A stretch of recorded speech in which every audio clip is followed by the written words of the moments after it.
Ya saudara-saudara, jumpa lagi dalam Renungan Bina Iman. Dan saat ini sebelum kita membaca dan merenungkan firman Tuhan, kita mohon penyertaan Roh Kudus. Kita berdoa bersama-sama saudara-saudara. Sungguh suatu anugerah ya Tuhan, ketika saat ini Tuhan memberi kami kesempatan untuk menikmati kehidupan ini. Dan saat ini kami mau mendasarkan kepada firman Tuhan, karena kami yakin melalui firman Tuhan inilah kami diteguhkan, kami dimampukan, kami dipimpin untuk tahu bagaimana kami harus menjalani kehidupan ini. Oleh sebab itu Tuhan saat ini berfirmanlah, kami siap untuk membaca, merenungkan dan menghidupi firman-Mu ini. Terima kasih Tuhan, hanya di dalam nama Yesus kami berdoa. Amin. Ya saudara-saudara, kekristenan tidak bisa lepas dari yang namanya kasih. Lagu, renungan-renungan, bacaan-bacaan, puisi-puisi, sastra, apapun itu yang sesuai dengan pengajaran Kristen pasti berlandaskan atau tidak bisa dilepaskan dengan yang namanya kasih. Dan hari ini saudara-saudara, kita akan merenungkan salah satu bentuk dari kasih. Karena kita tahu bahwa kasih itu bentuknya banyak sekali. Namun hari ini kita akan merenungkan satu hal tentang apa itu kasih. Nah saudara-saudara yang terkasih nama Tuhan Yesus, Tuhan Yesus memberikan contoh konkret mengenai kasih dan perwujud nyataan tentang kasih.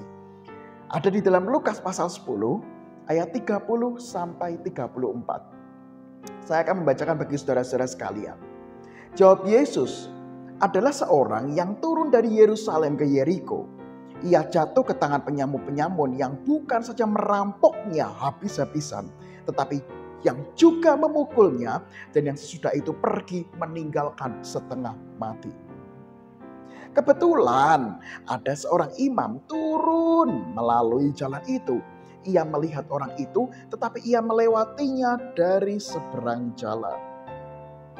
Demikian juga seorang Lewi datang ke tempat itu. Ketika ia melihat orang itu, ia melewatinya dari seberang jalan.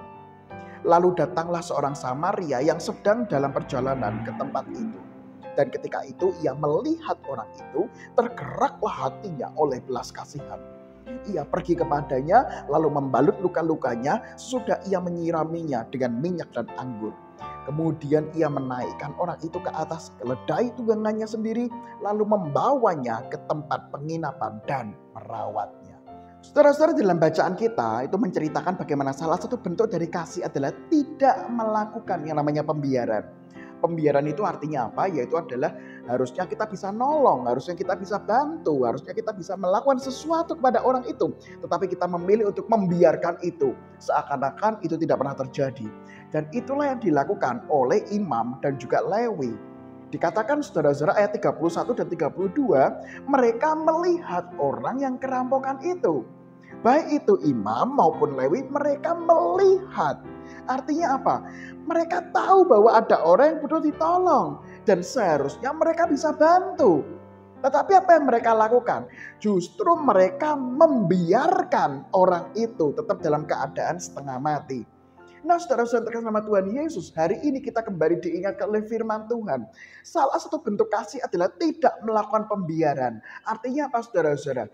Suatu saat ketika ada orang membutuhkan bantuan kita, kalau kita bisa bantu, bentuk nyata dari kasih adalah bantu itu sesegera mungkin dan sebisa mungkin.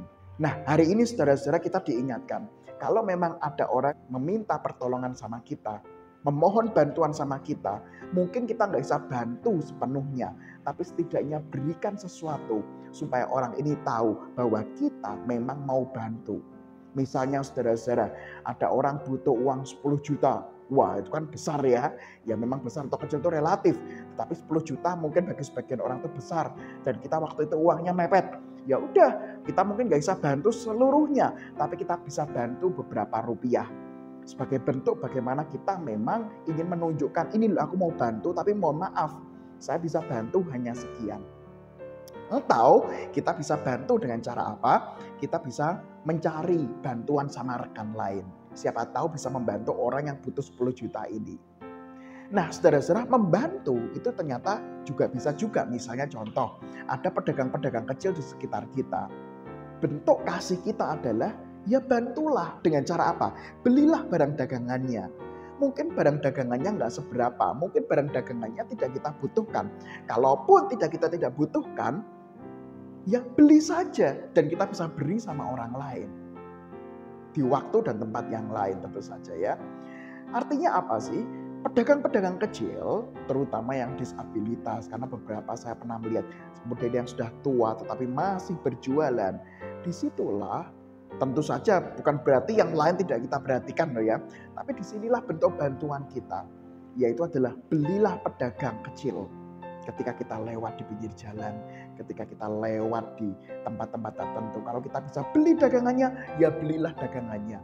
Karena itulah bentuk kasih bagaimana kita bisa membantu mereka. Setidaknya memberikan harapan kepada mereka untuk terus berjuang dalam menjual barangnya. Oleh sebab itu saudara saya yang terkasih nama Tuhan Yesus, hari ini kembali kita diingatkan dari berbagai bentuk kasih. Salah satu bentuk kasih adalah tidak melakukan pembiaran. Kalau kita bisa tolong, kalau kita bisa bantu, kalau kita bisa berbuat bagi mereka yang membutuhkan, kenapa kok kita menolak? Amin.